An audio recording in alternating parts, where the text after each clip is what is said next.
Good evening and welcome to another episode of the JPPI daily update and briefing on everything that's happening related to the ongoing war between Israel and Hamas in the Gaza Strip. I'm Yaakov Katz, a senior fellow at JPPI, and I'm joined by Gil Troy, historian and senior fellow also at the Institute, Shmuel Rosner, another senior fellow at the Institute, and Brigadier General Reserve Ruth Yaron, a former JPPI senior fellow and former spokesperson of the IDF. We're going to have I'm first going to play a short interview that I conducted earlier today with Eyal Hulata, the former head of the National Security Council under the previous government of Naftali Bennett and Yair Lapid, and then we'll go into our panel. But just a few things to think about, which I know are definitely on my mind and I'm sure on everyone's minds. But obviously, there's a lot going on with all the concern of everybody, of the soldiers who are now entered the Gaza Strip on Friday evening, and now ground forces are there. First images have come out of IDF tanks and armored vehicles on the Gaza sandy shores and inside the northern Gaza Strip as this conflict continues, with estimates that this will take months based on what the military is saying as well as what our political leadership is saying. But last night was something that we'll have to discuss a bit later. And first we'll have the Hulata interview, but I want to give our panelists something to think about while they're listening to Eyal Hulata as well. When they said after the Shabbat ended here that there was going to be a press conference for the first time in 3 weeks of this war of the Prime Minister Netanyahu, the Defense Minister Gallant, Benny Gantz from the head of the National Union Party who had joined the government, an emergency government, I figured this is a great opportunity actually for my kids also to watch and see our country's leadership come together. And we all sat down. I had 3 of my children. One of my kids is in the IDF, so she obviously, I'm not sure if she watched it where she's located. But my 3 younger children sat and watched the press conference. And I thought it was important that we all see what our political leadership is doing. And it was actually, I thought, okay. But then when I wake up this morning and I see that at 1:30 in the middle of the night, the prime minister, who could not yet voice any taking of responsibility for what the failures that had led to this war and the outbreak and the disaster that occurred inside Israel on October 7th, but to see him tweet in the middle of the night at 1:30 a.m. while our children, literally our children, are risking their lives inside the Gaza Strip, and to start to place blame on specific officers in the IDF and specific officials in the Shabak, only for that tweet to obviously not obviously, but to be deleted later Sunday morning after an outcry here, says something about what's going on within the decision-making apparatus within our country. So we're going to talk about that when we come back. But for now, let's start, as it has been our custom, with the interview with Eyal Hulata, a former top official in the Mossad who in the beginning of the Bennett-Lapid government in 2022 became the head of the National Security Council and Israel's national security advisor. Here is Eyal Hulata.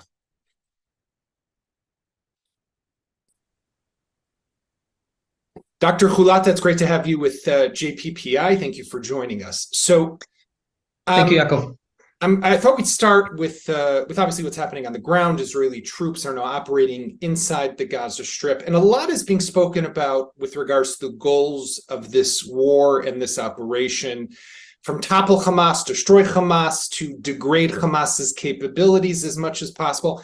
How do you understand what is possible here to be done with Hamas? Yeah, well, I think that's a good question because we started this in a total surprise, and of course the right goal, which I truly hope that we can achieve, is, as was decided by the government, to topple Hamas completely. They've lost all legitimacy to rule their own people, not only to be neighbors to us. This is very, very imminent, but it is very, very difficult. And not only is it difficult, 3 weeks have already passed. And we have to be cognizant of the various things that are impacting the ability to maneuver. Also, as it comes to time, maybe there are things that should have been done way earlier, but having the ground invasion starting just a day or 2 ago said something about what is possible. I would expect that Hamas is well prepared for this ground invasion. I would expect them to have prepared traps to our troops that we need to be careful of. And hopefully, it seems so far that the military is very careful. IDF is doing a professional job. But they're also prepared for a very long time. And I'm sure that they accumulated enough resources and everything they need to be underground for a very long time. Israel will continue to be very careful not to inflict too much damage on civilians, which means that they will use this against us, Hamas. So chances of us being able in a matter of a few weeks, which is probably the time Israel has, to completely eradicate Hamas is very, very difficult. So short of that, there are a few things that are important. First of all, we have to remember the hostages. The hostages is a very big deal. To finish this without returning them home is it's going to be a very strong scar and painful wound on the Israeli public. And I think that when Netanyahu says that he wants to achieve both, of course, it's very difficult to achieve both because they're even contradicting. So one of the things the government has to go through is if we don't have enough time to eradicate Hamas, do we put more emphasis on returning the hostages? It seemed at the end of last week that there was a time where this was actually perhaps the priority that the government has set, but it doesn't seem like this is optional at this point. So the government needs to set a series of things that are very, very reasonable and meaningful to restore the security in the sense of security of the Israelis. We want them to go back to live in their homes. How can they do that if the wall is so close to their houses? So we need a new buffer zone for sure. We need a set of arrangements that would allow to limit the ability of Hamas to get new weapons in. And Israel will need to continue this even after the war ends officially. And we will need to go after all of the heads of Hamas anywhere on the planet and to finish them. So the operation I get, and the day after though, and we've seen this before, and you're a longtime veteran of Israel's different security organizations and defense establishment, but we know how we go into war. It's very difficult to know how you get out of war. Yeah. And you can plan one thing today and it might not be relevant tomorrow. So what end with the goal being that Hamas will never be able to govern again in Gaza? What type of mechanism do you see in place as someone who was, not that long ago, the national security advisor to the prime minister? What type of mechanism can be worked on and can be created that would be, by the way, effective to prevent that from happening? Right. So that's that's a problematic question, because I think if Israel had a solution to that, then maybe we would have tried to achieve that before. I mean, I don't envision the Palestinian Authority marching into Gaza and ruling Gaza again. I don't think they can. I'm not sure I want them to. And also, even if Hamas is completely removed from power, there will be enough terrorists and enough guns in the street of Hamas that they can take over any form of governance that will be there. We need to remember in 2007 they killed their own people. They murdered all of the Palestinian Authority leadership in Gaza while they took over the entire control of the strip. So we're dealing with a very, very dangerous and violent enemy in this sense. Having said that, Israel cannot rule Gaza on its own. I'm not suggesting that we reoccupy the strip as well. So there will need to be a mix of several things. There will need to be a bureaucracy that can rule the everyday life of Hamas with the support of the neighboring countries which are friendly to Israel. And I hope that the government is doing what they need also to engage with them, because they will need to provide a lot of support for that. Israel will need to assume responsibility, at least for the meanwhile. As I said before, we'll need to hunt down all of the leaders of Hamas even after this war officially ends. So we will continue to exert security presence in some way or form into the strip, and we'll need to see over time what can be a stable solution for Gaza. I don't have a blueprint for that. I have many questions myself. It is very, very difficult. But I think that what I sketched here are the principles in which we need to work with. Yeah. and to see what happens. And if this doesn't happen, Israel will need to be more involved. Hopefully, over time, Israel can be less involved. I think that's, by the way, that's one of the big questions. And, the press conference that the prime minister gave last night, obviously, we both know the Israeli media well. Everybody's asking about the responsibility, blame, etc. No one asked, I think, what's the most important question, which is how does this potentially end one day? But but this is also, I mean, if since you raised this, I think this is one of the problems. When I said over time that Israel does not have the right priorities and that the government is not preoccupied with the right things, this is what they need to be preoccupied with. Right. And I'm tying this together not just to be critical. I think that the problem we're in is so immense that it is eminent that if we don't put all of our resources together jointly to resolve this, there is no way we're going to get even near to any end game that the government has proclaimed. And this is why I think that the prime minister needs to act very, very differently in terms of the way he leads this, because if it continues to be like this, there is no way that there will be good coordination with the government. And unfortunately, this is exactly what we're seeing. Yeah, not a good situation on that front. I want to move with you, Eyal, to Iran, which is a specialty of yours for many years in the Israeli security establishment. But looking at what role they're playing, as well as the North, and the fear that Gaza is a big deal, but very not as big as what we could face from Lebanon. And what is the role that Iran is doing? Are they going to use this? Are they trying to distract us? Do they want us to deplete our capabilities so they can do something else? How do you understand the bigger role of what's happening Right. here? So I think all of the above and more. Iran is the source of most of our strategic problems because Iran is a mastermind behind a plan eventually to kick us out of this role. They're saying it publicly, and we need to be very careful in understanding that this is a plan for them. And if anyone had any illusions about it, then October 7th serves as a point in what happens when Iran creates a proxy in our borders. And then even if they don't give them the direct order, which maybe they did, maybe they didn't, hopefully eventually we'll know. It doesn't really matter because they created the conditions for this to happen, and it serves their purpose. Iran is the only strategic player in the region that got benefits from this happening. We're bleeding. They've lost the weakest of their proxies. They didn't need to deploy Hezbollah at this point. They completely derailed the normalization process between Israel and Saudi Arabia, not strategically, but tactically. And sometimes tactics matter because there is a set of political watches that are ticking. And I don't see how this can materialize in the time they wanted. For Iran, that was a very, very dangerous outcome, not only because there was normalization between Israel and Saudi Arabia, but because this would have been manifested in stronger ties between Saudi Arabia and the United States, which Iran, of course, doesn't want. So there are a set of things that Iran, I think, to themselves, think that they have gained. But this is not a one go for Iran, right? They will continue this forward. It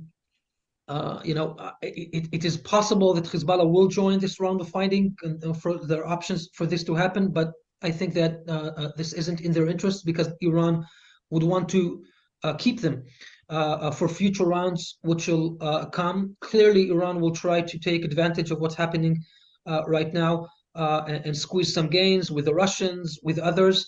I hope they don't make the mistake of dashing to a nuclear capability because Israel is so angry. If they think we're not watching, they better think again. But they might think that this is a good opportunity for something like that, and we need to be careful also for that. This is, I think, the major problem that we're facing also to the future. So when we start carving again our strategy, going to the future, hopefully in a different setting that we're having now, and we're more focused and having learned the lessons, we will need to deal with that strategic issue more fundamentally, because if we just sit waiting, we might get hit again. When you were in the head of the National Security Council under Prime Minister Bennett, there was that so-called Bennett doctrine that it was called, right? There were two, I think. One is the 1,000 cuts, right? Keep on hitting Iran, but also going after the head as opposed to the tentacles of the so-called Iranian octopus. And it seems to me that while the war with Hamas is obviously legitimate and important, and they have to be destroyed as much as possible because of what they did to us and because of the threat they pose, as well as with Hezbollah. But at the end of the day, this focus on the two tentacles is giving the Iranians immunity. And it's what they ultimately want, right? The Americans also are saying, don't go after Iran, right? Focus on the proxies.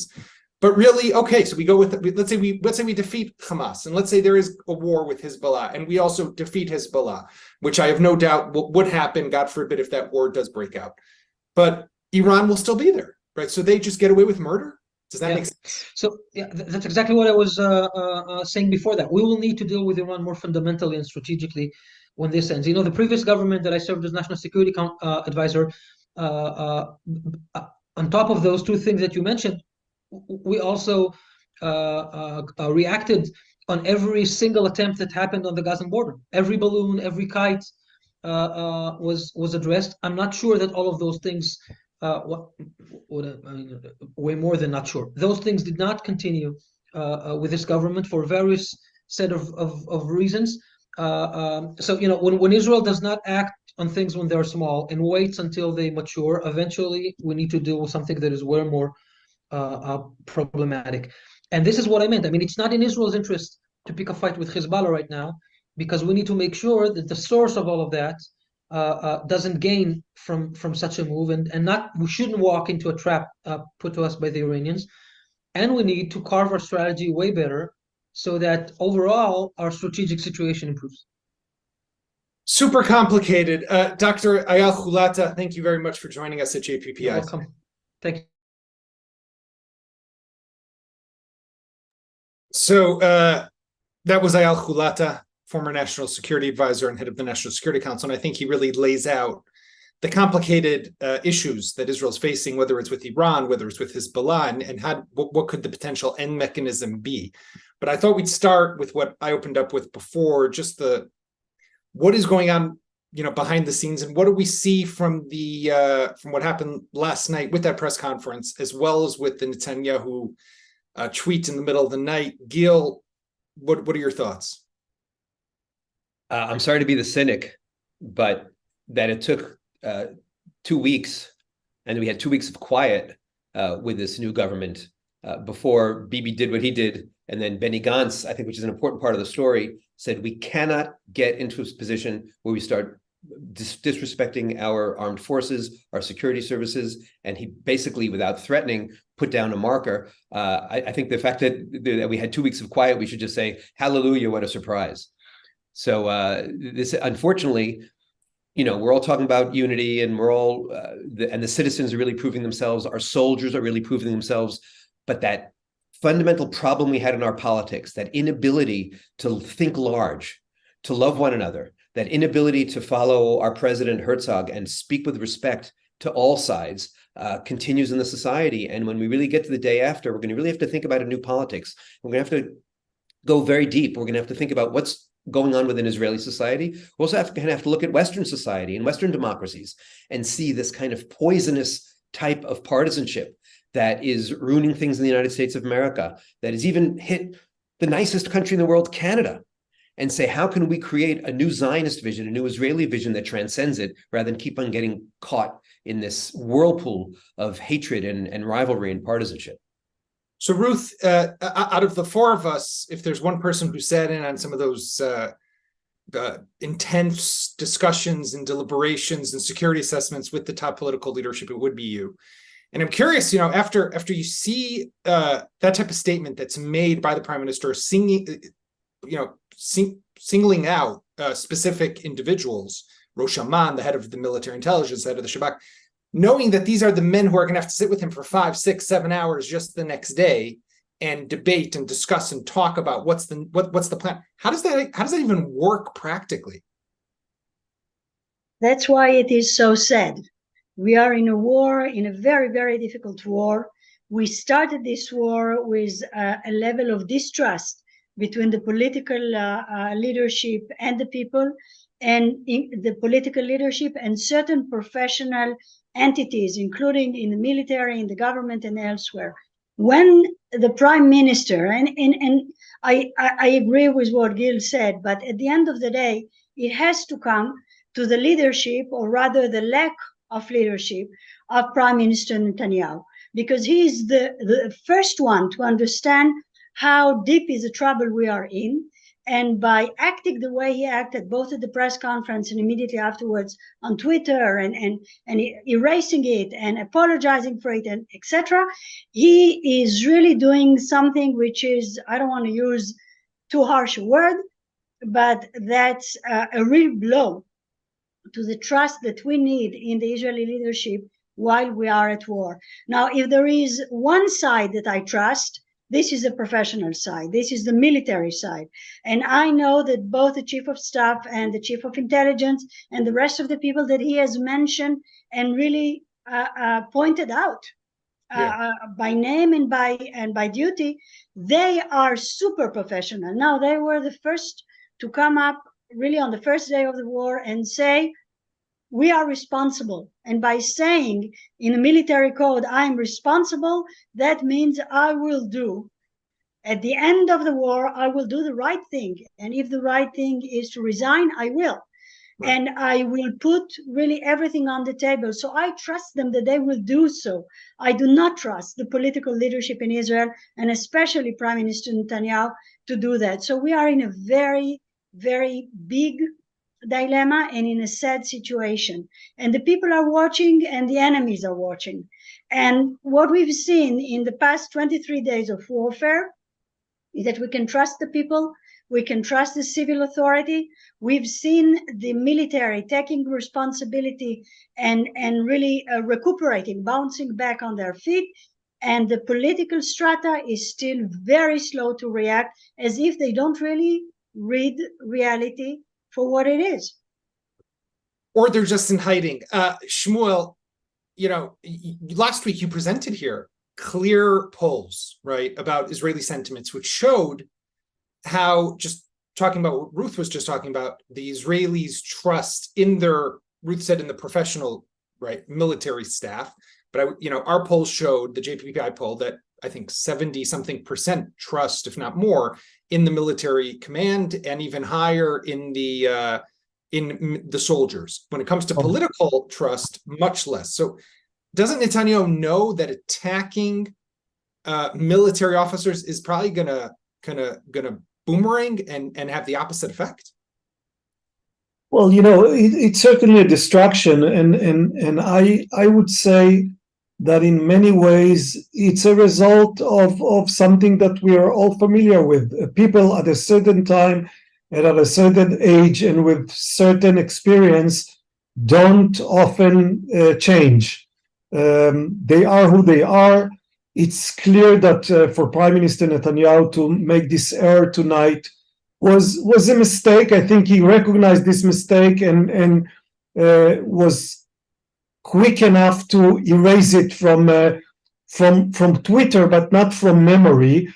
To be on the positive side of things, let me say this. Both last Thursday in the press conference by Benny Gantz, and then again yesterday evening, what we heard from the ministers, not from Netanyahu, from Minister Gallant, Minister of Defense Gallant, and from Minister Gantz, is that inside the room, when they sit together to talk about the conduct of war, things are much better. They both argued that the discussions are solid, are not political in nature, are professional, and I draw some encouragement from the fact that we don't see these politicians fighting with each other in front of the cameras or behind the scenes. When they're asked about this, they say, we have professional discussions. What Netanyahu did tonight, again, it was an error, and there's not much we can say to defend it. Hopefully, he learned from this mistake and he will not repeat it. There is a constant cloud of doubt hanging over the leadership of Netanyahu in this war, and this is not healthy for the country, it's not healthy for the military, and ultimately it's not healthy for the cabinet and for the prime minister. And the more he does to eliminate this cloud and to clarify the sky and to show us all that what he does now is to focus solely on how to win the war and not at all at how to win the argument of the post-war investigative committee. It'll be better for all of us. If only that was possible. Ruth, I want to talk. It's possible. It's possible. It's not possible for us to make it happen, but it's possible for him to do it. If he changes, that will demand a change in the type of leadership of Netanyahu. Right. It's possible, but unfortunately, all evidence is currently to the contrary of that happening. But you're right. I mean, Israel's in a time of dire need, and maybe what happened last night will be that wake-up call that he needs and that the government needs. I want to switch gears for a moment. With the initiation of the ground offensive, which is still very unclear how large scale it is, what exactly it's going to do, how deep it's going to go in. We saw, we spoke about this before, the first images of Israeli armored vehicles on the shores of Gaza. So we know that obviously they're in there with some other infantry and engineering corps soldiers and battalions. But what has also now come up is this great tension that exists between the families of the hostages, 229, I think it is right now, and that number constantly changes, and the government. Netanyahu met with some of the families' representatives yesterday. President Herzog met with some of them today and is supposed to hold another meeting possibly tomorrow. But the families of the hostages are feeling that the fact that the ground offensive has begun means that Israel is not prioritizing their release. Now, I'm curious, Ruth, how you look at it when you think about the military aims of this operation or of this war, which is to, depending on who you ask, degrade significantly Hamas's capabilities or destroy to the greatest extent as possible. And, of course, retrieve the hostages. Does one negate the other, or do you think that they still can both be achieved at the same time? Well, first of all, we have to understand that the unclarity that we have right now about the move of the IDF in Gaza are done by purpose. I mean, by purpose, there is a fog around it, and this is not yet the big invasion or the big entry of the military into Gaza. Those are incursions that could be a day long or 2 days long, but armed forces are going in, are coming out, are dealing with the territory and coming out, and this is part of really letting the Hamas know that A, we are very serious, and B, that they don't know exactly what happened. And by the time they will realize what's going on around them, it might be too late. So yes, this is a sort of a bit of a decoy, and that's all right.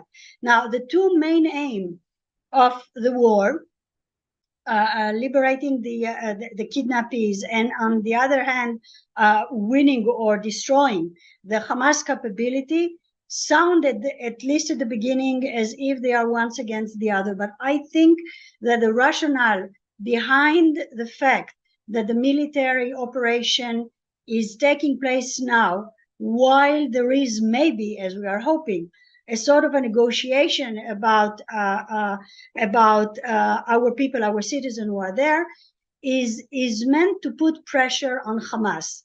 The IDF was saying, we were under the impression, like 2 days ago, that Hamas was saying, yes, we will go into a deal, of course, via Qatar and right, perhaps Egypt, but mostly Qatar. But basically, they were not really willing to negotiate. And the understanding here in Israel was that we need to put pressure, physical pressure, military pressure on Hamas to bring them to the table so that we can work a sort of a deal. When here in Israel, the families are talking about a deal of everyone for everyone, meaning all the Palestinian prisoners here in Israel in exchange. Thousands and thousands of them. Right. Around 6,000 people against all of our citizens who are there. Now, I don't know that this is going to be the deal indeed that will happen, but we know that right now about half of the people who are there have a second citizenship. They are Israelis, but they are also American, French, Italian, etc. And there is an international pressure led by the United States vis-a-vis Qatar to bring Hamas to the table. So I want to believe, my personal opinion is that we need to do everything, including everything, even to pay a very high price to free all of our hostages till the last one. But unless this is we are able to do that, then maybe the type of military pressure that is being put now and the international pressure will bring all the hostages back home, and then we can go on and deal with really eradicating the military might of the Hamas. Although I mean, I hear that, right? That the ground offensive is putting pressure and it's surrounding them, and it's going to force them into a deal. But they're not going to do a deal if they think that right after they release all the hostages, then we're going to go ahead and destroy them, right? So they are going, it'll be maybe possibly more complicated than that. And I think that the question then, Shmuel, becomes, right? Does the political leadership, right? If I don't think, we didn't do a poll on this, right? What do Israelis support more? Toppling and destroying Hamas, or getting out the hostages? What should be priority one and what should be priority two? Or maybe you can't. Both are top priority. Both are top priorities. But if it's tactical, strategically, those are both strategic aim.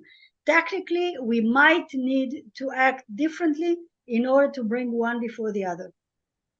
And yes, the deal is going to be very complicated. Of course, Hamas is not going to give everything up and then accept us moving in with the ground offensive. Of course, there will also be terms and certain limitation to that. This is clear. But I think that the question of the hostages is a question for the soul of the state of Israel.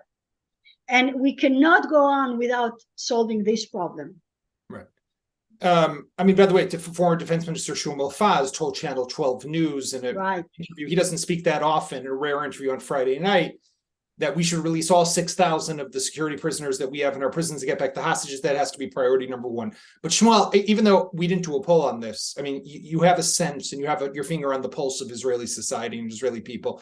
Is Ruth right that this is the got to be the biggest top priority because it's about our soul? Or are Israelis going to be thinking more rationally about what the aims of this operation need to be? I think Israelis are torn apart between these two things. They want both, and wanting both is always a problem. And we are, Hamas is going to play a very cruel game with the fate of the hostages. It is going to use them as leverage to the utmost of its ability. And Israel must also gain leverage in order to have this negotiation with some ability to gain something other than just, quit the war and release the hostages. You could say, okay, let's stop the war, release all Hamas prisoners and get your hostages back, and we call it a tie. That's not an option that Israel is going to adopt. So I think what Israel is trying to do, and this is clear from all, you get the same message from both military officers and political leaders. Israel is going to increase the pressure on Hamas in the hope that when they get to the table at a certain point in which there is a gun to their heads, literally, then they might agree to some type of deal that is less than Israel losing the war and releasing all prisoners, which Israelis might go for now. Israelis supported the Gilad Shalit deal when it happened, but if you ask them today if they thought it was a good deal, they'll all say it was a terrible deal. So it's very hard to resist the temptation or the human tendency to want all hostages back. You cannot face the families of the hostages without wanting their sons and daughters and husbands and parents to come back, and we are all willing to pay any price to see these people come back. But Israel as a country cannot afford to lose this war, and we have to somehow maneuver between these two goals without losing sight of the overall strategy and the overall security, long-term security for the state of Israel. Gil, I want to ask you kind of a double question. On the one hand, obviously the hostages is a huge issue and complicates everything. But I think what also complicates the situation when it comes to the hostages is, as Shmuel spoke about Gilad Shalit, he was a soldier, right? And when we talk about soldiers getting captured, it's obviously terrible. And we have two bodies of soldiers who since 2014 are being held by Hamas, Oron Shaul and Hadar Golden. They won't even release their bodies almost 10 years later. But soldiers is, I think, maybe one category, but civilians is another category. And especially when I'm talking about, I was thinking about the 9-month-old child who's there, or 2.5-year-old child. I mean, think about these are kids who barely speak. We don't know how long they'll be there, but if it takes months, if years, they could come out speaking Arabic and not Hebrew, for all we know. I mean, it's just so painful to think about. But I'm curious about, is that really true that we are thinking of different, they should be looked at maybe differently? Like, this is a greater failure by Israel because the fact that there are so many civilians who are there. And then maybe tie it in. I know that today you went to an IDF base where your son serves in one of the more elite units in reserves now, and gave him a talk also about Zionism and kind of a little inspirational talk ahead of whatever might be on the horizon. So give us just a bit of feeling of what that mood was like. So first of all, when we talk about the soul of Israel and the hostage issues and the soul issue, first of all, I need to hear from the international community. From this day forward, not one of them should be suffering. I have not heard enough outrage. I mean, it's bad enough that they're being held hostage, but one of the things that's driving Israelis crazy is the fear of what they are enduring. And I've not heard a clear enough statement from the United Nations, certainly, but even from our friend Joe Biden and the Americans saying it must, whatever suffering they've endured, it's past, but it must stop now. That's number one. Number two is, yes, I worry about the soul of Israel, but I also worry about the body of Israel. And there are 9 million Israelis and the first moral obligation of the country is to make sure that they're safe, and that's where Hamas is an issue. And when we talk about soul issues, and now one of the gallows humorous jokes that was going on in my son's barracks is apparently on Friday night, they all started joking, what's your plan B? Oh, I have American citizenship. I have Canadian citizenship. I have Italian citizenship. And when we talk about the soul of the country, the fact that the government has said, we're not going to play this game of selectia, and we're not going to allow Hamas to distinguish between Israeli citizens and citizens from other countries is, I think, an important moral message. So the soul game is very, very complex as well. I was honored to speak to just my son's unit, about 15 commandos, we won't go into details, who've been out every night in the territories arresting the baddest of the bad guys, who are ticking time bombs. And he tells me unnerving stories, which we can only speak about after the war, about the plans they have in the territories. And of course, my job was to try to give them inspiration, but they inspired me. I'm looking at these guys, and they look to me like students. They range in age from 18 to 35. Doctor here, a lawyer there, a kibbutznik from the Arava. And I was trying to tell them two things. One, as a historian, that they had just gone through an extraordinary historic moment. And I was challenging them. I was inviting them, first of all, just to record their stories, because they were in some of the worst battles on that first day, October 7th, but I'm calling October 7.2. And they did unbelievably heroic acts to save our country. And I wanted them first to understand that whatever individual story they had has to be put into a broader story. And I said this 2 weeks ago as well, that isn't just about pogrom, it isn't just about Holocaust, but it's about Zionism. Zionism is about not just having that peoplehood feeling of, oh my goodness, I want to help, but doing something about it. And they did something about it. And to try to let them see their own personal pain and their own personal glory in a broader perspective. And second, to frame it as a Zionist story, which is that now we have an opportunity. We have this tremendous challenge. We've heard all the headaches. We keep on going back day after day about the headaches, but we have an opportunity to reinvent ourselves. We have an opportunity, as I said earlier, to reinvent our politics. We have an opportunity to reinvent, and Shmuel's data is going to be so important to this, in reinventing our society.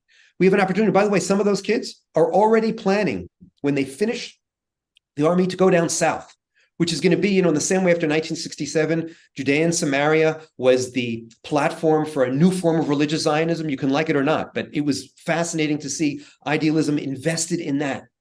These kids are already planning the day after to go down and rebuild the South.